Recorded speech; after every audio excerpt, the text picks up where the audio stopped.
जल है तो जीवन है, ये बात हम सब सुनते आए हैं।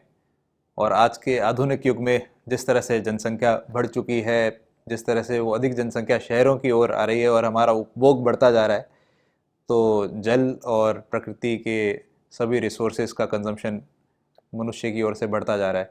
तो इसमें हम सबकी रिस्पॉन्सिबिलिटी बनती है कि हम अपने जीवन में कुछ ऐसे ऐसे स्टेप्स लें जिससे कि हम प्रकृति की रक्षा कर सकें और उसके साथ और समीप जा सकें।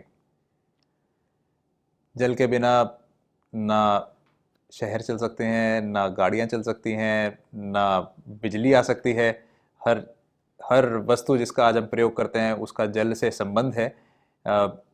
आर्टिफिशियल इंटेलिजेंस के जो कंप्यूटर्स यूज़ होते हैं उसको भी ठंडा करने के लिए हमें जल, इनफैक्ट हर पाँच कमांड्स जो हम किसी जीपीटी को देते हैं उसके लिए 3 लीटर पानी चाहिए होता है ताकि वो कंप्यूटर्स ठंडे हो सकें, वो सर्वर्स ठंडे हो सकें। तो जल की आवश्यकता और जल की महत्वता हमारे जीवन में हर हर दृष्टि से है। इस बहुत महत्वपूर्ण विषय पर बात करने के लिए आज हमारे साथ हैं एक विशेष अतिथि, पॉन्ड मैन रामवीर तंवर जी। रामवीर जी, आपका बहुत बहुत स्वागत है। बहुत बहुत धन्यवाद सर, बहुत और बहुत आपको बहुत धन्यवाद। बहुत धन्यवाद कि आप समय निकाल करके इस पॉडकास्ट के लिए आए हैं। हमने सुना है आयरन मैन, बैटमैन, सुपरमैन, तो आप पॉन्ड मैन कैसे बने, कब बने, आपको कब पता लगा कि अब से आप पॉन्ड मैन हैं? एक्चुअली देखिए, जब मैं एमएनसी में जॉब करता था तो सबसे पहले तो मेरे दोस्त ने ये मजाक मजाक में कहा था, क्योंकि हम हमारे बिल्कुल बराबर में केबिन थे। तो मैं केबिन में बैठ के उससे इस तरह की बातें करता था, है ना, क्योंकि और किसी से अलाउड नहीं था आउट ऑफ द सब्जेक्ट बात करना। बट मैं उससे अक्सर ये करता था, गांव के तालाब की बात, पानी की बात, है ना। तो वो भी कई बार इरिटेट हो जाता था। तो कहता तुम्हारा नाम ना पॉन्डमैन रख दूंगा मैं। अब एक बार उसके 3-4 महीने बाद एक बार एक मीडिया पर्सन ने मुझे पूछा ऐसे ही, वो इंटरव्यू लेने आए थे। तो क्योंकि मैं एमएनसी जॉब के जो सैटरडे संडे थे उसमें भी यही काम करता था, प्लस मेरा जो जॉब टाइमिंग था वो बहुत अच्छा था, मतलब सुबह 5 से दोपहर 2 बजे तक। तो अच्छा। 2 बजे के बाद फिर से अगेन मेरा वही एक्टिविटीज था। तो एक बार मीडिया पर्सन ने पूछा कि आप नाम के अलावा अगर आपको कुछ और बुलाना पसंद हो खुद को, तो मैंने कहा नहीं, मेरा नाम ही काफ़ी है। बट मेरा एक दोस्त है जिसने मुझे पॉन्डमैन बोला मजाक मजाक में। तो उन्होंने अगले दिन वही पॉन्डमैन नाम से उसको न्यूज को निकाला। प्लस जो सबसे बड़ा ये नाम मेरे जीवन में आया वो था वो दिन अक्टूबर 2021 का, जब देश के माननीय प्रधानमंत्री जी ने मन की बात में मेरा जिक्र किया, काम की सराहना की, और उन्होंने पॉन्डमैन नाम से मुझे बुलाया। और उन्होंने बोला कि इनको पॉन्डमैन बुलाया जाता है और बुलाया जाना चाहिए, है ना, इनके काम को देखते हुए।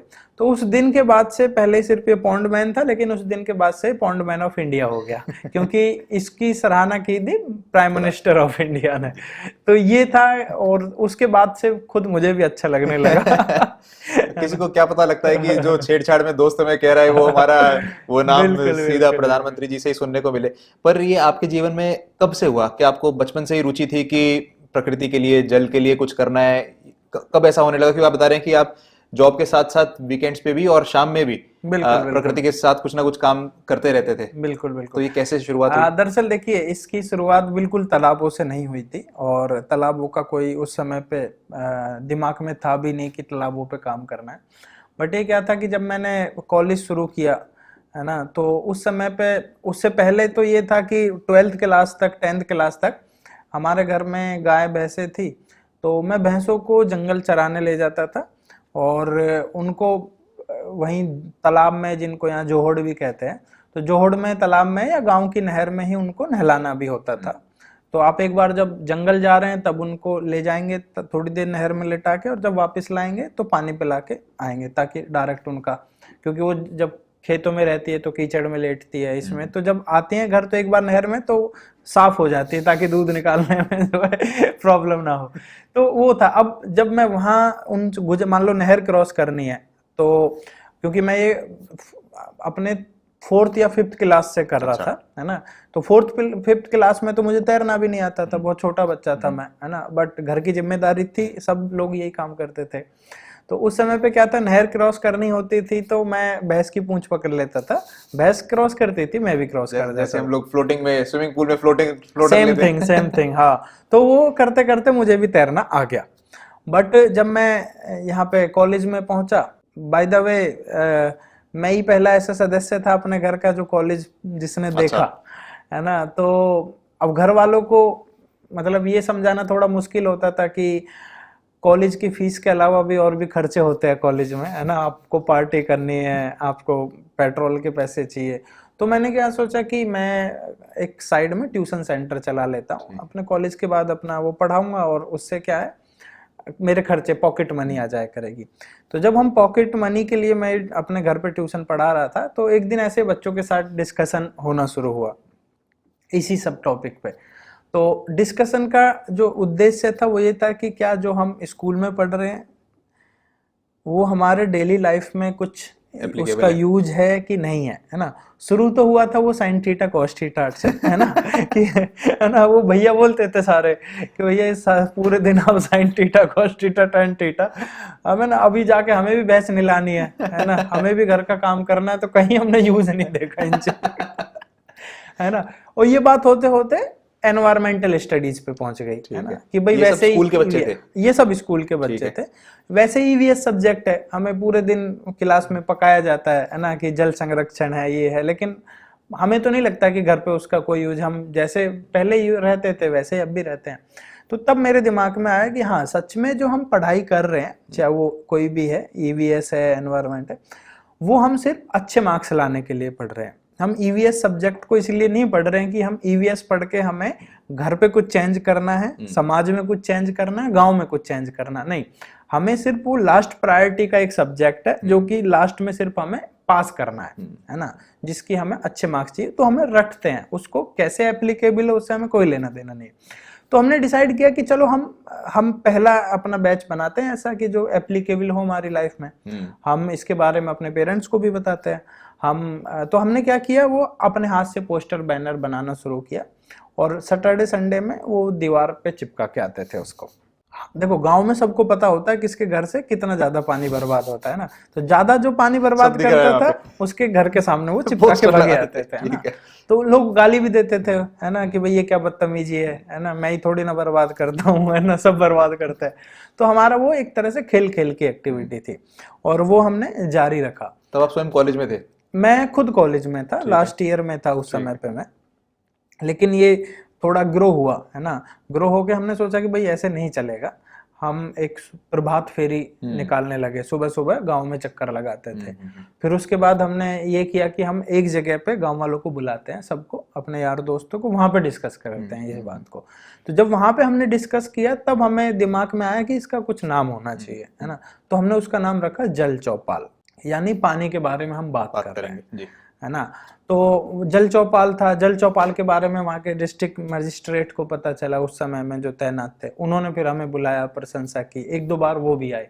जो जब हम जाते थे तो 10 लोग आते थे, 20 लोग आते, लेकिन जिस दिन डिस्ट्रिक्ट मजिस्ट्रेट आए तो 1000 लोग आ गए, है ना। तो हमें लगा कि ये तो बड़ा इंपॉर्टेंट काम है, हमारी कोई नहीं सुनता, इनकी सब सुनते हैं।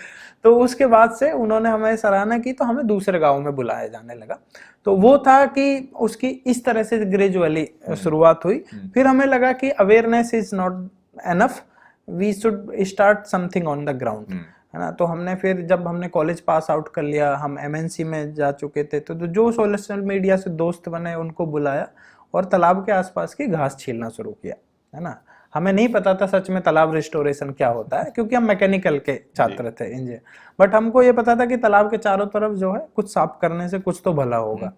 तो वो हुआ, उसके बाद ये फिर धीरे धीरे धीरे धीरे बढ़ता चला गया। चलिए, आपके जीवन की एक नई बात पता लगी कि आप भी मैकेनिकल इंजीनियरिंग के छात्र, मैं भी मैकेनिकल इंजीनियरिंग का ही छात्र रहा हूँ। तो एक बात जो मुझे इस आपकी पूरी जर्नी में बड़ी इंटरेस्टिंग लग रही है कि एक बड़ी कम आयु से आपने इस विषय में सोचना और कुछ ना कुछ करना, एज सिंपल की पोस्टर लगाना है या जल चौपाल करनी है। तो ये जब हमारे स्टूडेंट्स आते हैं, वो बिल्कुल 17, 18, 19 वर्ष की आयु में इधर आते हैं, तो आपको क्या लग रहा है कि उस आयु में जो एक्सपोजर मिलता है उसका एक लॉन्ग टर्म इम्पैक्ट रहता है, या आपने देखा है कि क्योंकि आपने ये उस आयु में शुरू कर दिया इसलिए आपका काम आगे ज्यादा बढ़ पाया या इससे हाँ कोई देखिए, रिलेशन नहीं है? आयु तो आप कभी भी शुरू कर सकते हैं, है ना। बहुत सारे लोग 50+ में जाके एक नया स्टार्टअप लॉन्च करते हैं और वो बहुत सक्सेस हो जाते हैं लाइफ में। बट मुझे जो लगता है उस समय पे आपके पास डिसीजन लेने की ज़्यादा क्षमता होती जी है ना। आपके पास पूरा फ्यूचर होता है जी। ना। आपके पास रिस्क कम होते हैं ना, हम्म। आपके बच्चे होते हैं, है ना। ना आपको ये कोई किस्त आपकी जिम्मेदारी बंदी जी होती है कि आज मेरी जॉब छूट गई तो जी मैं ईएमआई कहाँ से जी भरूंगा। जी वो सारी चीजें जी। होती है, तो उस समय पे आप डिसीजन जल्दी ले सकते हैं। हाँ, और आप गलतियां एक भी कर बार सकते हैं। जॉब कर रहे हैं, 40 एज हो गई है हम्म। आपकी, आपके घर की ईएमआई जा रही है, बच्चों की फीस जा रही है, ये जा रही है, उस समय पे आप ऐसे डिसीजन लेने में बहुत कतराने लगते हैं। हम्म। तो वो एक जॉब होती है जब आपको उतनी टेंशन भी नहीं होती है और एक एनर्जी भी होती है, जोश भी होता है, तो उस समय पे ऐसा डिसीजन लेना बहुत स्वाभाविक और इजी होता है। तो मेरे लिए भी वही था, ठीक है है। ना। ऐसा मुझे नहीं लगता कि अगर मैं उसके अब डिसीजन ले पाऊंगा उस तरह का कोई नया, हम्म। है ना, जो मैंने उस समय पे ले सकता था। ये बहुत आपने इम्पोर्टेंट बात बताई है। तो आई थिंक स्टूडेंट्स के लिए मैसेज ये है कि वो एज गलतियां करने के लिए, रिस्क लेने के लिए, इस तरह बिल्कुल के बिल्कुल डिसीजन लेने के लिए एकदम सही एज है, तो जितनी बिल्कुल जल्दी ले बिल्कुल। लें यस उतना यस यस। बेहतर है। तो आपने उसके बाद जो एक बड़ा रिस्क लिया कि फिर आपने अपनी जॉब छोड़ दी या कैसे आपने क्या मैं सोचा कि अब दरअसल आगे क्या 2 करना है? साल तक मैंने उसी के पैरेलल में जॉब किया। ठीक है। पहले जब मैं जॉब तलाश कर रहा था, उस उससे पहले मैं ट्यूशन सेंटर ही चला रहा था अपना। और जब मैंने जॉब की तलाश की तो मुझे लगा कि भाई ट्यूशन सेंटर कोई भविष्य नहीं हो सकता किसी हम्म। का, है ना। आपको जिसकी पढ़ाई की है कम से कम कुछ दिन तो उसमें काम करना चाहिए। तो मैंने जॉब तलाश की एमएनसीज में। तो लेकिन जॉब तलाश करने से पहले मुझे, सैलरीज पता करने से पहले मुझे, एड्रेस पता करने से पहले मुझे बस एक चीज पता करनी थी कि कंपनी का टाइमिंग क्या है ना। ताकि मेरा ये काम ना ये काम। छूटे, है जी। ना। तो फिर मुझे एक दोस्त ने सजेस्ट किया कि एक कंपनी है जिनका जो फॉरेन टाइम के अकॉर्डिंग चलती है और 3 शिफ्ट होती है, तो आप मॉर्निंग शिफ्ट ज्वाइन कर लो, है ना। आप सुबह 5 बजे जाइए, दोपहर 2 बजे आ जाइए, तो आप उसके बाद आप ट्यूशन सेंटर भी जारी रख सकते हैं या इस तरह की एक्टिविटीज में इन्वॉल्व हो सकते हैं। तो मैंने वहाँ इंटरव्यू दिया, मेरा सिलेक्शन हुआ और मैं सीधा वहाँ से 2-2:30 बजे निकलता था और या तो ट्यूशन सेंटर या फिर अपना इस तरह की एक्टिविटीज़ में, कहीं पे कोई सेमिनार हो रही है वाटर से रिलेटेड, कहीं पे कोई इवेंट हो रहा है ना। तो उस तरह की अखबारों में पढ़ते रहना कि भाई क्या चल रहा है ज़िले में, है ना, या कलेक्ट्रेट के यहाँ पे पहुँच जाना, तो वो सारी चीज़ें थी। उस समय पे मुझे आरटीआई लगाने का बड़ा शौक हुआ, है ना। मुझे पता चला कि आरटीआई से आप इंफॉर्मेशन ले सकते हैं, तो तालाबों की आरटीआई लगाना, है ना, कि भाई इस तालाब पे कितना कब्जा है, कब रिस्टोर हुआ था, कितना खर्चा हुआ था, तो उससे ये पता चलता था कि एक इंफॉर्मेशन निकल के आती थी। तो ये जानकारी आपको कि आरटीआई कैसे फाइल करनी है, ये सब के लिए कोई सपोर्ट मिला या कैसे? वो मैंने जो सीनियर एनवायरमेंटलिस्ट थे जिले में कुछ, उनको गूगल पे सर्च किया, हम्म। उनके ऑफिस में जाना शुरू किया, तो वहां से मैंने उनसे पूछ पूछ के अपनी आरटीआई लगाई। तो फिर मैं वो बहुत लंबा प्रोसेस नहीं होता है, बट वो मुझे समझ में आ गया तो मैंने वो शुरू किया। बट 2 साल जब करते करते जॉब, 1.5 साल हो गए थे, तो 1.5 साल के बाद मुझे लगने लगा कि अब मैं शायद जैसे फंस गया हूँ कहीं पे, है ना, उधर ना टाइम दे पा रहा हूँ ना इधर टाइम दे पा रहा हूँ। तो फिर मैंने फाइनली वो वहाँ पे रेजिग्नेशन के लिए रिक्वेस्ट डाल दिया 2 साल बाद। 6 महीने तो मैं बड़ा कन्फ्यूजन में रहा कि करना चाहिए कि नहीं करना चाहिए, बट वो फिर मैंने डाल दिया। मुझे मेरे जो बॉस थे उन्होंने मुझे बुलाया, है ना, कि मुझसे पूछा कि भाई इशू क्या है, आपकी सैलरी कम है, यहाँ का एनवायरनमेंट अच्छा नहीं है, कोई सेक्सुअल हरासमेंट है, वो सारे जो क्वेश्चंस होते हैं। बट मेरे पास मतलब जवाब नहीं था।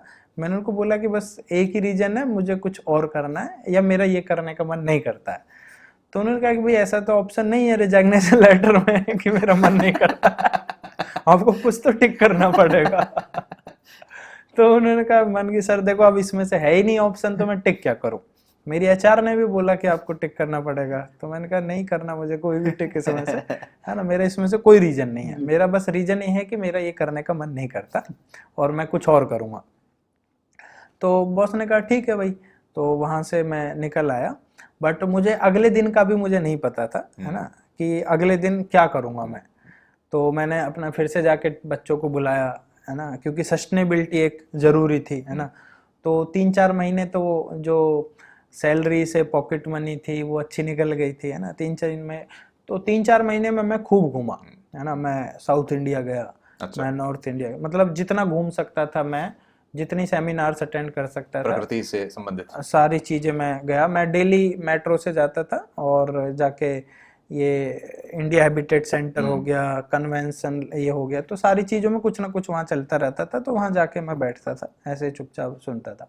वहाँ से चीज़ें पता चली कि भाई CSR क्या होता है ना, कैसे आप NGO रजिस्टर करा सकते हैं, वो सारी चीज़ें। और बीच बीच में वही गांव वालों के साथ इंटरेक्शन, वो सारी चीज़ें थी। तो वहाँ से मैंने वो डिसीजन लिया, बट मुझे 2-3 महीने लग गए थे घर वालों को बताने में कि मैंने जॉब छोड़ जॉब दी में नहीं हूँ। है ना। और उससे बचने के लिए मैं यही करता था, जिस समय मैं जॉब पे जाता था पहले, उसी समय पे मैं अब भी घर से निकलता था, और जिस समय आता था उसी समय मैं अब भी घर आता था, ताकि घर वालों को पता ही ना चले। हाँ, पहले ये रीजन था कि मेरे पास एक कार थी जो मुझे शादी में मिली थी, है ना, सेंट्रो कार थी। तो मैं ऑफिस जाता था तो वो लेके जाता था, लेकिन अब मेरे पास सैलरी नहीं थी तो मैं कैसे लेके जाऊँ, है ना। फिर मैं ऑटो से जाता था। तो अब घर वाले पूछते थे कि भाई अब क्या हुआ, तो मैं उनको बोलता था कि अब कंपनी की तरफ से कैब लग गई मेरा प्रमोशन हो गया। तो मैं डेली अपना ऐसे ऑटो में बैठ बैठ के घर आता। फिर 2-3 महीने बाद मैंने उनको बताना शुरू किया कि उसमें कुछ ग्रोथ नहीं है, या मेरा अभी मुझे दूसरी जगह पोस्टिंग मिलने वाली है, वो काफ़ी दूर है ना, तो आपका फिर छूट जाएगा आपका, मेरा काफ़ी दिन बाद में आऊँगा। तो वो धीरे धीरे खुद ही कहने लगे कि भाई जॉब देख लो, दूसरी देख लो, तो वो हुआ। बट फिर मैंने उनको बताया, है ना, तो उनको बड़ा बुरा लगा, है ना। उन्होंने कहा कि भाई आप हमारे पीढ़ी के पहले ऐसे सदस्य हैं जिसने कॉलेज देखा है ना। मेरी मम्मी ने कभी स्कूल नहीं देखा, मेरे पापा 9th फेल है, और हम 5 भाई बहनों में से मैं अकेला हूँ जिसने 11th क्लास में एडमिशन लिया था। और वो मतलब मेरे फैमिली के लिए प्राउड की बात थी कि कोई कॉलेज गया। और मेरे मम्मी पापा ने कभी मेरा कॉलेज नहीं देखा, है ना। इवन वो स्कूल में भी कभी नहीं गए, कौन से स्कूल में पढ़ते, उन्हें कोई मतलब नहीं था। तो उनके लिए प्राउड की बात थी, रिश्तेदारों में भी प्राउड की बात थी कि भाई MNC में जॉब करता है कोई। तो उनको ये समझाना सबसे बड़ा मुश्किल था कि अब मतलब जॉब छोड़ी क्यों है ना। भाई आप जॉब छोड़ रहे हैं कि आपका प्रमोशन हो गया है, जॉब छोड़ रहे हैं कि आपको दूसरी जगह अच्छी मिल गई है, लेकिन आप घर वालों को ये बताइए कि जॉब छोड़ रही है क्योंकि झोड़ साफ करने है ना, वो तो कोई तुक नहीं बनता कोई रीजन नहीं बनता। उसके लिए समाज में क्या बताएंगे किसी को कि भाई हमारा लड़का भी बीटेक करके झोड़ साफ करेगा। तो वो तो क्योंकि समाज में ये तालाब साफ करना, ये या तो कम पढ़े लिखे लोगों का काम समझा जाता है, या फिर ये मतलब ऐसा कहा जाता है, मैं नहीं मानता कि ये समझा जाता है कि भाई ये नीची जाति के लोगों का काम है ना। बट ये दोनों चीजें ही मेरे दिमाग में कभी नहीं थी, और ना ऐसा मैं कभी मानता था। तो मैंने उनको कहा कि आप मुझे 2 साल का समय दीजिए, 2 साल में अगर मैं सस्टेनेबल नहीं बना पाया अपने आप को, तो मैं अब जो नॉलेज मुझे मिली है इंजीनियरिंग करके वो तो कहीं नहीं चली जाएगी, तब तक मैं ट्यूशन से कर ही रहा हूँ गुजर बसर, है ना। उनको मेरी चिंता इसलिए होती थी क्योंकि मैं चाइल्ड मैरिड था, है ना, कि मेरी जस्ट 12वीं क्लास के बाद ही तुरंत शादी हो गई थी। तो वो यही कहते थे कि भाई अब तुम एक शादीशुदा आदमी हो, फैमिली है तुम्हारे ऊपर, ये है वो है। तो मैंने कहा कि भाई 2 साल तुम संभालो मेरी फैमिली को, 2 साल के बाद, और जब तक मैं छोटा मोटा खर्चा होता है वो तो मैं ट्यूशन से निकाल ही लूंगा। तो लेकिन 2 साल के बाद फिर टचवुड की कहीं मुझे जरूरत नहीं पड़ी। तब तक मैंने फिर छोटे छोटे कोर्स भी ज्वाइन करे। एक GSDP एक कोर्स होता है, Green Skill Development Programme by the Ministry of Environment. तो वो मैंने ज्वाइन किया। उसमें होता कि आपको सेंट्रल पॉल्यूशन कंट्रोल बोर्ड, जहाँ पे इंडिया के टॉप मोस्ट एनवायरमेंटल साइंटिस्ट होते हैं, वहाँ पे आपको ट्रेनिंग दिलवाई जाती है। और उसके लिए बस मतलब आपको पैशन होना चाहिए एनवायरमेंट। वो उसका उद्देश्य शायद मिनिस्ट्री का यही था कि भाई जो किसी अलग फील्ड में है लेकिन पैशन एनवायरमेंट है उनका, तो उनको क्यों ना हम ट्रेनिंग देके थोड़ा और कैपेबल बना दिया जाए, ताकि वो उस फील्ड में अपना करियर भी बना सकें।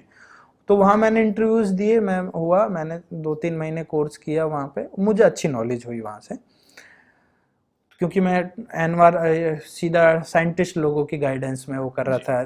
PM 2.5 क्या होता है, PM 10 क्या है, BOD COD कैसे मेजर करते हैं, वो सारी चीजें। तो उसके बाद उसके बिहाफ पे मुझे दूसरी NGOs में काम मिला। ठीक है। मैंने एज ए साइट सुपरवाइजर काम किया, साइट इंचार्ज काम किया। ये किस तरह की साइट्स थी? ये जो दूसरी NGOs कर रही थी, तो मैंने उनको कांटेक्ट किया कि भाई आपका अगर कहीं तालाब का काम चल रहा है तो मैं आपके लिए एक तरह से सुपरवाइजर की तरह काम कर ठीक है। सकता हूँ, आपकी लेबर को संभाल सकता ठीक है। हूँ, ये सब। तो उन्होंने मुझे काम दिया। तो वो करते करते मेरा ग्राउंड पे थोड़ा सा एक्सपीरियंस हुआ। मैंने समझा कि कहाँ कहाँ पे अभी गैप है ना, चाहे जो एनजीओ कर रही है, चाहे ग्राउंड पे जो हो रहा है, चाहे गवर्नमेंट कर रही है, गैप कहाँ है। उन सारी चीज़ों को देख के फिर मैंने एक अपनी एनजीओ रजिस्टर कराई। और टचवुड अब हम अच्छे 6 स्टेट्स में हैं, बड़ी टीम है हमारी। और हम मोर देन 50 कॉरपोरेट्स पार्टनर्स हैं हमारे, काफ़ी यूनिवर्सिटी पार्टनर्स हैं। अरे वाह, तो आपकी जीवन यात्रा सुनने में बड़ा आनंद आ रहा है। आप एकदम धरती से जुड़े हुए और जिस तरह से आपने ये काम किया और आपका बैकग्राउंड सुन के पता लग रहा है कि जी क्यों जी आप जल से और प्रकृति से इतने जुड़े हुए हैं। तो ये हमने पॉन्ड मैन के मैन वाली बात करी, अब थोड़ा जी जी। पॉन्ड पे चलते हैं। तो ये पॉन्ड को हम किस तरह से समझें, इसका जो इकोसिस्टम होता है वो क्या होता है, उसमें अगर हमें उसको रिवाइव करना है तो इसका मतलब क्या है, आपने किस तरह बिल्कुल का काम बिल्कुल किया है? बिल्कुल। देखिए तालाब क्या है, अगर आप वाटर बॉडीज के जब बारे में आप पढ़ेंगे तो तालाब एक तरह से सबसे छोटी यूनिट है वाटर बॉडीज में। लेकिन हमारे इकोसिस्टम में वाटर साइकिल में सबसे ज्यादा रोल है इसका, अच्छा। है ना। आप क्योंकि गांव स्तर पे, भारत क्या है, गांवों का देश है ना। और गांव में क्या होते हैं, वो तालाब ही होते हैं। उनकी एक जो गांवों की एक वाटर बॉडी जो है वो तालाब है। अब पहले कुएं होते थे, तालाब से भी छोटे वाटर बॉडी कुएं थे, बट अब जहां जब से घर घर पानी पहुंच गया है तो कुएं का वो रोल खत्म हो गया है। जी। अब बचता है तालाब, क्योंकि कुएं का रोल था सिर्फ उस पानी को बाहर निकालने का, लेकिन तालाब का दोनों रोल है ना। तालाब का रोल है कि कुएं में कहाँ से पानी आएगा वो तालाब पहुंचाएगा वहां से, है ना। हमारे अगर हम घर पे नल का भी लग गया है, समर सरबिल पंप भी लग गया है, आपने बोरवेल भी करवा लिया है, तब भी तालाब का रोल बचता है ना। क्योंकि आपके बोरवेल में जो पानी आएगा नल में भी आएगा, वो भी तभी आएगा जब एक्वीफर्स रिचार्ज होंगे, है ना। तो तालाब का पर्पज मतलब सिर्फ वहां पे खत्म नहीं हो गया कि हमने उससे पानी लेना बंद कर दिया तो हमारे लिए अब वो गैर जरूरत की इरेलेवेंट हो चीज गया है जी। ना। नहीं, उसको अभी भी वो उतना ही कारगर है। जैसे अनुपम मिश्र जी की वो किताब है आज भी खरे हैं तालाब, तो अभी भी वो उतने ही रिलेवेंट है हमारे लिए, क्योंकि हमें लगता है कि हम स्विच दबाते हैं और पानी आ जाता है, बट वो पानी कहाँ से आता है, उस पानी को एक्वीफर तक पहुंचाने में तालाब का रोल है। जब आप भारत में भ्रमण करते हैं, आप अलग अलग स्टेट्स में जाते हैं, इवन एक ही स्टेट्स में आप अलग अलग जिलों में जाते हैं तो अलग अलग नाम मिलते हैं आपको, है ना। आप कहीं पे आपको जोहड़ मिलेगा, कहीं तालाब, कहीं पोखर, कहीं पोखरी, कहीं आपको चाल खाल, है ना, कहीं ताल, कहीं तलैया। तो मतलब मैंने अभी तक 100 से ज्यादा उसके वर्ड नाम सुन लिखे लिए, हैं। नाम सुन लिए हैं तालाबों के। तो वो अपने आप में ही पता चलता है कि भारत के गांवों से तालाब किस तरह से जुड़े हुए हैं, है ना, अलग अलग नामों से जाने जाते हैं। तो ये तो हो गया, ग्राउंड वाटर रिचार्ज तो हो ही गया। पहले उनकी, अभी भी भारत के बहुत सारे जिलों में जहां हम काम कर रहे हैं, उनकी वो इम्पोर्टेंस भी बची हुई है कि वो पोर्टेबल वाटर लेने के लिए काम आते हैं। बट जहाँ पे पोर्टेबल वाटर की अब जरूरत नहीं हो गई है, क्योंकि हम हर घर नल की योजना चला रहे हैं, पानी को घर घर तक पहुंचाने की कोशिश कर रहे हैं, तो फिर पोर्टेबल वाटर की स्वाभाविक सी बात है, जरूरत नहीं बचती है। जहां पानी घर तक पहुंच जाता है वहां उसका रोल शुरू होता है, फिर वो हमारे लिए बेकार चीज होती है। पिछले 40-50 सालों में गाँव में भी एक सॉलिड वेस्ट जनरेट होना शुरू हुआ है ना। हम पहले सोचते थे कि भाई ये सॉलिड वेस्ट क्या है, सिर्फ एक शहर का काम है, एक सोसाइटी का काम है, एक नगर निगम का काम है। नहीं, अभी गांव में भी बच्चे उतने ही चिप्स कुरकुरे खाते हैं, उतने ही लाइफ बॉय की साबुन है, या वो सारी चीजें जो शहर में होता है ना। क्योंकि पैक्ड चीज जो है वो गाँवों तक पहुंचने लगी है। अब वो जब वहां पे पहुंचने लगी है तो वो खाली भी होंगे वो बॉक्सेस, है ना। क्योंकि जब तक उसमें सामान था वो यूजफुल थी, है ना। जैसे उसका सामान निकला, अगले दिन, अगली सेकंड ही वो वेस्ट में वेस्ट मानने लगता है उसको। अब वो वेस्ट जनरेट हुआ है तो कहाँ जाएगा, है ना।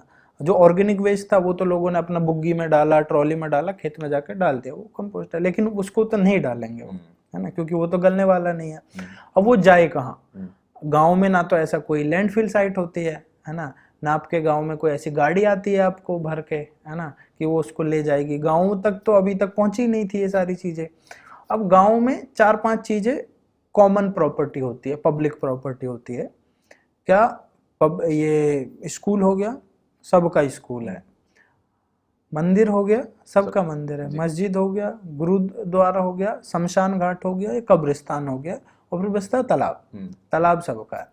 अच्छा, अब आपके गांव में सॉलिड वेस्ट जनरेट होना शुरू हुआ तो आप ना तो उस मंदिर में जाके डिस्पोज करेंगे, ना मस्जिद में, ना कब्रिस्तान में, ना शमशान घाट में। अब एक ही चीज बचती है जहाँ पे वो डिस्पोज किया जा सकता है, वो है तालाब। ऐसा आप गांव में देख रहे हैं कि तालाबों में ऐसा डिस्पोजल हो हुआ रहा है, इसीलिए वो मरे हैं, है ना। जब वो एक बार भर जाता है अगले 10-20 साल में, फिर वो गांवों के लिए एक बड़ा प्रॉब्लम क्रिएट करने लगता है। उसमें भैंसें मरने लगती हैं, है ना, उसमें दलदल होने लगती है, बीमारियां होने लगती है। फिर उसको एक दिन क्या किया जाता है, उसके ऊपर मिट्टी डाल के उसमें कुछ का कुछ कन्वर्ट उसका कर लैंड दिया बना दी जाता जाती है। है। वो इस तरह से तालाबों की अंतिम यात्रा खत्म हो जाती है। तो ऐसे ही मतलब भारत में बहुत सारे तालाबों को दफना दिया गया। क्या इसका कोई क्योंकि एस्टिमेट है कि कितने तालाब हमारे होते होंगे और अब कितने रह गए? देखिए, जैसे एक आर्टिकल ही मैंने पढ़ा है कि आज़ादी के समय पे लगभग 25 लाख हिस्टोरिकल पॉन्ड्स थे, है ना, जो उस समय हिस्टोरिकल पॉन्ड्स थे। बट 2017 में फिर से जब माइनर इरिगेशन ने उनका वो किया था तो 5 लाख बचे थे ओ, सिर्फ, है ना। तो उतने केवल सारे, 20%। हाँ, तो डेवलपमेंट हुआ, सड़क से निकल गई, ये सारी चीजें हो गई। क्योंकि शहरों के बारे में तो हम ये सुनते ही हैं कि जैसे बैंगलोर जैसे शहर में कि वो एक समय था जब लेक, वहाँ पे लेक ही लेक्स हाँ, थी। लेक्स थी, अब लेकिन खत्म हो गई हैं वो सारी चीजें, है ना। तो अब दूसरा गांव में ये हुआ, फिर गांव में भी अब फ्लड्स, गांव में जल भराव होने लगता है। तीसरा, जब हमने गांव का डेवलप करना शुरू किया, गांव का, पहले क्या होता था, मेरा घर है, मेरे घर में एक नलका लगा हुआ है, हम एक घड़े की या बाल्टी की जितनी भी जरूरत होगी, सॉरी, पानी लेंगे, और जो वेस्ट है वो घर के आगे गड्ढा है या कहीं पे वो मान डाल लेंगे। पहुंच जाएगा।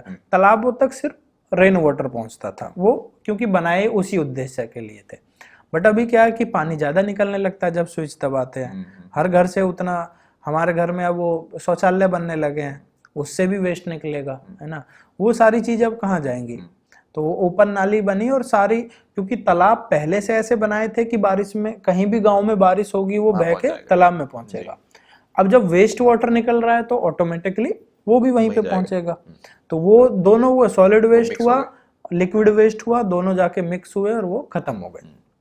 तो जो ये पहले एक तालाबों तरह के से एक रिजल्ट। शुद्ध तालाब था कि वहाँ पे नहा रहे हैं, बच्चे भी नहाते थे, गांव के भैंस भी नहाती थी और वहाँ केवल रेन वाटर पहुंचता था, अब वहाँ पे हर तरह का गंदा पानी वेस्ट भी पहुंचने वहीं पे लगा पहुंच रहा है। है, बिल्कुल। अगर मैं नॉर्थ इंडिया की बात करूं तो वही है, पोर्टेबल की तो जरूरत रही। अब हमारा जो चैलेंज बचता है वो बचता है कि उसको हम बचाए रखें, है ना। तो क्योंकि ये अब अभी क्या सवाल है, है कि ये हम डेवलपिंग कैसे फेज करते है। हैं। हाँ, जी ये डेवलपिंग फेज है। जी। ये एक मतलब से एक आंधी है विकास की, जिसमें जितने बच जाएंगे बच जाएंगे, बाद में उनको डेवलप किया जाएगा, है ना। बाद में हमारे गांव में भी एक ड्रेनेज सिस्टम लागू होगा, हो सकता है भविष्य में गांव में भी एक एसटीपी बने, वो सारी चीजें बने। लेकिन अभी ना तो गांव में प्रैक्टिकली पॉसिबल है, ना उतना फंड्स अभी वहां पे एलोकेट किया जा रहा है कि गांव के लेवल पे एसटीपी बनाया जाए। ठीक है। तो अभी तो चैलेंज है कि उनके एरिया को उतना सुरक्षित रखा जाए, सबसे पहला चैलेंज जो यही है, पॉइंट है वो सुरक्षित रहे। वो सुरक्षित रहे। तीसरा, उसको हम उतने लेवल का तो नहीं ट्रीट कर सकते पानी को कि वो पोर्टेबल में यूज हो सके। हाँ, वो हमारी कम से कम बायोडाइवर्सिटी को, इकोसिस्टम को सपोर्ट करे, मतलब खेती और में वो उधर काम आ जाए, परकुलेट होके अपना ग्राउंड वाटर ग्राउंड तक वाटर पे पहुंचता रहे, जाए। या जी इरिगेशन के लिए यूज हो। ठीक अब है। हमारा चैलेंज वो बचता है। अब सबसे पहले हमारे पास जिम्मेदारी होती है कि ऐसे तालाबों को आइडेंटिफाई कैसे करें। उसके कई तरीके हैं। एक, हम तो खूब घूमते ही रहते हैं, नोट कर लेते हैं अगर कोई ऐसा। दूसरा तरीका है कि हमने कैंपेन चलाया हुआ है, हैशटैग सेल्फी विद पॉन्ड। ठीक है। तो इसमें मान लो आप किसी भी गांव से बिलोंग करते हैं, आप शहर में हैं, आप मुंबई में हैं, कहीं पे भी है, या आप गांव में भी हैं, तो सबकी कहीं ना कहीं चाइल्डहुड मेमोरीज हैं तालाबों के तालाब को साथ। लेके। कोई उसमें नहाया है, कोई गिरा है, कोई कुछ भी है। तो हमने कैंपेन चलाया था 2018 में कि आपके आसपास जो भी तालाब है, आप उसके साथ सेल्फी लीजिए और उसको सोशल मीडिया पर अपलोड करिए, हैशटैग सेल्फी विद पॉन्ड के साथ। और आप उसको बारे में कुछ करना चाहते हैं, है ना, आप कंट्रीब्यूट करना चाहते हैं, आपकी कोई मेमोरी जुड़ी हुई है, आप उसके बारे में लिखिए वहाँ पे। तो ऐसे तालाबों का क्या है ना, वो जीपीएस कोऑर्डिनेट्स भी डालते हैं, एड्रेस भी डालते हैं, फिर हम उनको कांटेक्ट करते हैं, क्योंकि हैशटैग डालते वो हमारे नोटिफिकेशन में आ जाता है। तो एक वो तरीका है, उनको हम नोट डाउन कर लेते हैं। तीसरा, कई बार ग्राम के जो प्रधान होते हैं, वो जब माउथ पब्लिसिटी होती है आपके गांव की, एक प्रधान दूसरे को बताता है, या फिर जब गांव के प्रधान अपने जिले के मुख्यालय में जाते हैं, है ना, वहाँ पे प्रेजेंटेशन देते हैं, तो उससे पूछा जाता है भाई किसने किया, आपका कैसे किया, तो वो बताते हैं हमने उनके सपोर्ट से किया ये। फिर वहाँ से दूसरे प्रधानों का फ़ोन आता है, जी मेरे गांव में भी एक ऐसा तालाब है। सोशल मीडिया एक सबसे अच्छी चीज़ है ना, तो सोशल मीडिया पे भी आजकल हमारे ग्राम प्रधान, बहुत सारे यंगस्टर्स, यंग ग्राम प्रधान प्रधान है, बने हैं जी। वो भी देखते हैं, है ना, तो वो भी चाहते हैं कि मैं अपने गांव हाँ। में कुछ करूं, वो कांटेक्ट करते हैं। तीसरा, डिस्ट्रिक्ट एडमिनिस्ट्रेशंस के लोग, कि कोई कलेक्टर है वो बोले कि मेरे ज़िले में ऐसे ऐसे कुछ तालाब है, तो हम फंड्स भी हैं हमारे पास, या आप सीएसआर से कुछ अगर कर सकते हैं तो उस तरह से हम आइडेंटिफाई करते हैं। एक फिर उसका पूरा एक प्रपोजल बनाते हैं कि इसमें है क्या प्रॉब्लम, क्योंकि हर पॉन्ड को रिस्टोर नहीं किया जा सकता और ना हर पॉन्ड को रिस्टोर करके सस्टेनेबल बनाया जा सकता है। तो हम भी पूरा वो देखते हैं कि रिस्टोर होने की कितनी संभावनाएं हैं, है ना। तो ये बिल्कुल वैसे ही है जैसे आप मरीज का इलाज करने से पहले बीमारी को जानना पड़ेगा आपका, है ना, और हर मरीज को सही भी नहीं किया जा सकता। तो वैसे ही पॉन्ड्स का भी है, तो पहले आपको देखना पड़ेगा कि क्योंकि हमारे पॉन्ड्स में अलग अलग टाइप के प्रॉब्लम है। किसी में जलकुंभी है, किसी में यूट्रोफिकेशन, किसी में पूरा गार्बेज की एक लेयर है, किसी में पानी ऊपर साफ दिख रहा है लेकिन नीचे देखेंगे तो नीचे बॉटम लेयर में पूरा प्लास्टिक कचरे की लेयर है। कोई साफ है लेकिन पानी नहीं आता है उस तरफ तक। तो ये सारी चीज़ें हैं, तो वो आइडेंटिफाई करते हैं, प्रपोजल बनाते हैं, और बहुत सारे कॉरपोरेट्स की हमारे पास पहले से रिक्वेस्ट पड़ी होती है, या किसी को हम भेज देते हैं कि ये आएगा, या फिर उसको हम सोशल मीडिया लिंक्डइन पे डाल देते हैं कि एक तालाब है, इतना खर्चा आएगा, तो कोई ना कोई कॉरपोरेट हमें फ़ोन कर देते हैं कि हम इसके लिए सपोर्ट करने के लिए तैयार। वहाँ से उसके लिए फाइनेंशियल सपोर्ट आ जाती है। फिर ग्राम पंचायत के साथ एक एनओसी एमओयू करते हैं, उधर से कॉरपोरेट जो भी गवर्नमेंट बॉडी है वहाँ पे।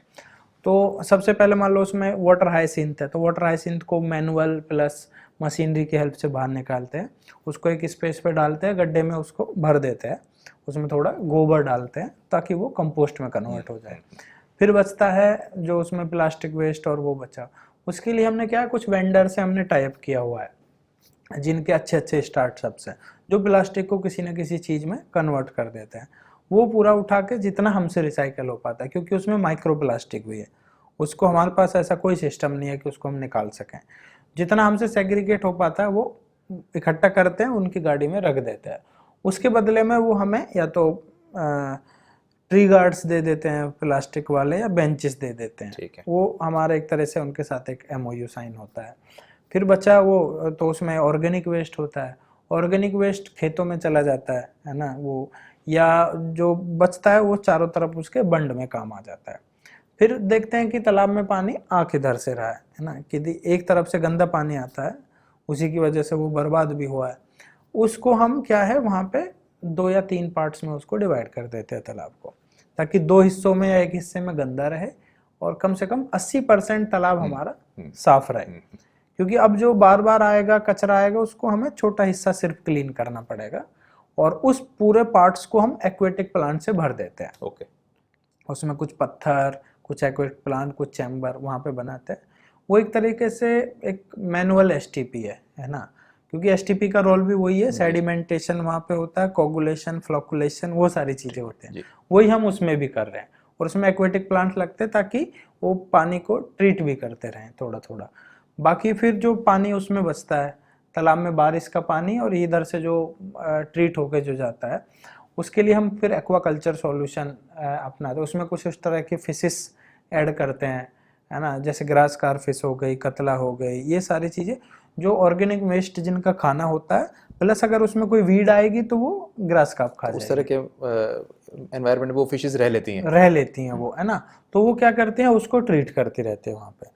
जो चारों तरफ था उसमें हम फेंसिंग कर देते हैं, प्लांटेशन कर देते हैं, उसका अगले 2 साल तक हम खुद ही मेंटेन करते हैं, ताकि गांव वालों को एक आदत पड़ सके उसको साफ देखने की। प्लस वो एक ट्रेन वहां से, अब हम क्या करते हैं, हर तालाब पे हम एक पॉन्ड मैन बनाने का कोशिश करते हैं। तो क्योंकि जब हम शुरू से लेके एंड तक जब हम करते हैं, तो पहले दिन एक वहीं से लोकल यंगस्टर को पकड़ते हैं जो सच में थोड़ा पैशनेट हमें लगता है, उसको पूरा प्रोसेस हम दिखाते हैं शुरू से एंड तक, कि तुम्हारा काम है बस चीज़ें को अरेंज करना, है ना, क्योंकि तुम यहाँ सारी चीज़ों को जानते हो, चीज़ों को अरेंज करो, यहाँ पे देखो कैसे हो रहा है। उसके बाद हम उसको एक सर्टिफिकेट देते हैं कि अब तुम पॉन्ड मैन हो, है ना।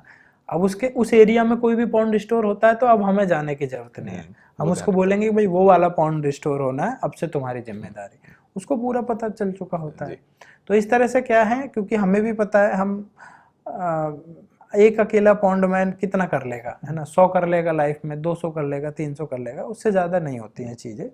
लेकिन हाँ, अगर हमें चाहिए कि उसको एक बड़े स्केल पे रेप्लिकेट हो तो आप लाखों बता रहे हैं कि पॉन्डमैन 25 तैयार लाख से करने 5 लाख पौंड हो गए, तो हमारे पास नंबर बहुत बड़ा है। बड़ा है, तो इसलिए नंबर ऑफ पॉन्डमैन्स की बहुत ज़्यादा ज़रूरत है, तो हम पॉन्डमैन बनाने का काम करते हैं। कुछ पॉन्डमैन हम चाहेंगे कि हमारी यूनिवर्सिटी से निकले। बिल्कुल। तो मेरा प्रश्न अब ये है कि हमारे पास स्टूडेंट्स आते हैं और हम उनको लीडरशिप और सोशल इम्पैक्ट क्रिएट करने के लिए एक बड़े कॉन्शियसली उनको उसके लिए तैयार करते हैं, उनको मोटिवेट करते हैं। और हमने एक प्रोजेक्ट शुरू किया जिसका नाम है सिटी एज अ लैब। तो सोनीपत जो शहर है वो हमारी लेबोरेटरी है, और उसके अंदर हमें लोगों को समझना है, उसकी समस्याओं को समझना है, वहाँ पे एक्सपेरिमेंट करने हैं और कुछ सॉल्यूशंस क्रिएट करने हैं। तो जल और प्रकृति के अराउंड किस तरह की चुनौतियां हैं ऐसे शहरों में जिसको हम एक टीयर 2 टीयर 3 शहर मान सकते हैं, और एज अ कैंपस जिसमें स्टूडेंट्स हैं, वॉलंटियर्स हैं, और हम सब मिलकर के कुछ करना चाहें तो बिल्कुल। क्या कर सकते हैं।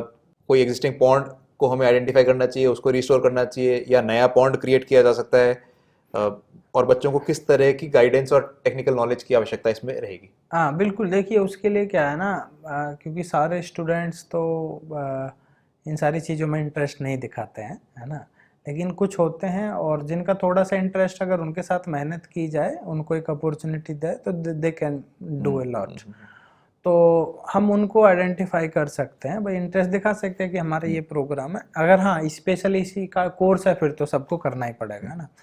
तो हम क्या करते हैं, आसपास एक वाटर बॉडी को वो कर सकते हैं, आइडेंटिफाई कर आइडेंटिफाई कर सकते हैं, लें, ठीक है। है ना, उनको पूरा प्रोसेस दिखाया जाए। आपको ज़्यादा कुछ नहीं करना, आपको वीक में एक बार विजिट करनी है, आप देखिए वहाँ पे जो काम कर रहे हैं उनसे पूछिए जाके कैसे कैसे करना है, वो पूरा उसको देखिए, उसको रिस्टोर होते हुए देखिए उसको। आपका 4 साल का कोर्स है, 4 साल तक उसको मेंटेन करने में हेल्प करिए। तो जब आप यहाँ से 4 साल बाद छोड़ के जाएंगे तो आपने एक तो अपने सामने वाटर बॉडी को रिस्टोर होते हुए देखा है ना, प्लस चाहे वो आपके काम ना आए, लेकिन आप कम से कम फ्यूचर में 100 लोगों को गाइड जरूर कर पाओगे, है ना। तो वो हम कर सकते हैं। और हम इनको एक मतलब उसी तरह का, जैसे एक पॉन्ड मैन हुआ, तो इस तरह का एक वो भी दे सकते हैं कि लाइफ में एक मेमोरी रहे कि हाँ मैंने काम किया है। ठीक बात है। हमारे दर्शकों के लिए कोई फाइनल मैसेज आपकी ओर से कि प्रकृति और मनुष्य का जो रिलेशन है वो हम हाँ आगे बिल्कुल, कैसे करना चाहिए। देखिए अभी जो मैं कर रहा हूँ, या मैं अकेला नहीं हूँ, बहुत सारे लोग पॉन्ड रिस्टोर कर रहे हैं और मुझसे बेटर कर रहे हैं। बट हम जो कर रहे हैं सारे लोग, वो पॉन्ड को रिस्टोर कर रहे हैं। और जब हम इस वर्ड पे जाते हैं कि रिस्टोर कर रहे हैं, इसका मतलब हम नहीं नहीं बना रहे हैं। हम कोई वाटर बॉडी थी जो किसी के द्वारा डेवलप की गई थी, और उसको फिर और वो सोचने वाली बात है कि उन लोगों के द्वारा डेवलप की गई थी जिनके पास आज की सो कॉल्ड डिग्रीज नहीं थी, ना वो बीटेक थे, ना वो पीएचडी थे, उनके द्वारा वो की गई थी, बिल्कुल परफेक्ट साइज की थी, परफेक्ट लोकेशन पे थी, कैचमेंट एरिया को ध्यान में रखते हुए बनाई गई थी। बट जैसे जैसे हम सस्टेनेबल डेवलपमेंट की तरफ बढ़ने लगे, तो वैसे वैसे वो लैंडफिल साइट्स में कन्वर्ट होती चली गई, और ये सब कुछ हुआ सस्टेनेबल डेवलपमेंट के नाम पे। बट आज हम उनको फिर से रिस्टोर कर रहे हैं, और फिर भी हमें एप्रिसिएशन मिल रहा है, जबकि असली एप्रिसिएशन उन लोगों को मिलना चाहिए जिन्होंने आज से 200 साल पहले, जब मशीनरीज नहीं थी, आज हमारे पास जेसीबी है, ट्रैक्टर है ना, पॉकलैंड मशीन्स है, लेकिन उन्होंने कैसे बनाए होंगे वो तालाब। तो यहाँ जो मैं बैठ के उनकी तारीफ कर रहा हूँ, वो यहाँ पे नहीं है ना, फिर भी उनकी तारीफ हो रही है आज। अब सोचिए कि अगली पीढ़ी हमारी क्या तारीफ करेगी, है ना। वो तो हमें गाली देने के अलावा और कुछ काम उनके पास नहीं है, क्योंकि हम उनके वाटर बॉडीज को, जिनको एंजॉय करना था नेक्स्ट पीढ़ी को, उनको हम लैंडफिल साइट की शेप में देके जा रहे हैं। They will not be able to enjoy the nature. अब हमारी जिम्मेदारी बनती है, जैसे हमने एंजॉय किया, हमने देखा साफ स्वच्छ वाटर रिसोर्सेस, वाटर बॉडीज, हम जिम्मेदारी बनते हैं कि हम नेक्स्ट पीढ़ी को भी देके जाएं। वही असली सेल्फ सस्टेनेबल डेवलपमेंट है। इसके अलावा कोई सस्टेनेबल डेवलपमेंट नहीं होता है कि नेचर को बिना डिस्टर्ब किए अगली पीढ़ी को वैसे ही हम ट्रांसफ़र करते चले जाएं और अपने आप की चीज़ों को डेवलप करते चले जाएं। That is just sustainable development. तो हमें सभी को सस्टेनेबल डेवलपमेंट में भागीदार बनना पड़ेगा, वो भी मीनिंगफुल वे में, है ना। अदरवाइज तो आप देखिए हमारे पॉइंट्स के आसपास बहुत सारी बिल्डिंग्स होती हैं, वो बिल्डिंग से जो कचरा निकलता है, या पहले तो वो बिल्डिंग ही एक वाटर बॉडी के ऊपर बनाई होती है, फिर उस बिल्डिंग से जो कचरा निकला वो पास की वाटर बॉडी में डाला जाता है, और उस बिल्डिंग के ऊपर एक बड़ा सा सर्टिफिकेट होता है, ग्रीन बिल्डिंग अवार्ड सर्टिफिकेट, है ना, उस पर बड़ा बड़ा लिखा रहा है we are proud to be part of self sustainable, है ना, सस्टेनेबल डेवलपमेंट। तो वैसे सर्टिफिकेट्स का, वैसी ग्रीन बिल्डिंग्स का हमें फ़ायदा नहीं है, हमें बस उसको मीनिंगफुल वे में सस्टेनेबल डेवलपमेंट करना है। और जैसे हम बहुत सारी पूर्वजों की चीज़ों का रेस्पेक्ट करते हैं, कई बार वो कुछ चीज़ें छोड़ जाते हैं घर में, है ना, तो उनको बहुत संभाल के रखते हैं हम, और इसलिए संभाल के रखते हैं कि वो कोई पूर्वज छोड़ के गया था हमारे लिए। वो बहुत सारी बिल्डिंग्स को भी हम कंजर्व करते हैं, इवन गवर्नमेंट ऑफ इंडिया भी उनका रख रखाव करती है। तो वाटर बॉडीज वैसी ही एक चीज़ है जो किसी के द्वारा बना के हमारे लिए छोड़ी गई थी, और हमारी जिम्मेदारी बनती है उनका रख रखाव कभी करना। हम भी पूर्वज बन जाएंगे तो हमारी चीज़ों को कोई और आके संभाल के रखेगा। यही मेरा मैसेज है सारे यंगस्टर्स के लिए, कि हम जिस तरह से हमने नेचर को एंजॉय किया है, आगे वाली पीढ़ी को भी हम एंजॉय करने के लिए उनको छोड़ के जाएं, और अपने मन की शांति को बनाए रखें। Thank you so much. तो रामवीर जी, बहुत कुछ सीखने को मिला, और आपकी सादगी और जिस कमिटमेंट से और जिस तरह से आपने एकदम ग्रास रूट से शुरू होकर के ये सब काम किया, तो मैं चाहूँगा कि आपका ये सफ़र बड़े लंबे समय तक चलता रहे, और आपका जो उद्देश्य है कि 200-300 आप स्वयं ही रिस्टोर करें, पर आपसे इंस्पिरेशन लेकर के बहुत लोग, तो हमारे दर्शकों में से भी मैं सबको एनकरेज करूंगा कि आपके आसपास आप पॉन्ड देखें तो सेल्फी विद पॉन्ड लेकर के आप रामवीर जी को संपर्क करें, ताकि वो आपको पूरा गाइड कर पाए कि वो पॉन्ड्स को रिस्टोर करना है तो कैसे कर सकते हैं। बहुत बहुत धन्यवाद रामवीर जी।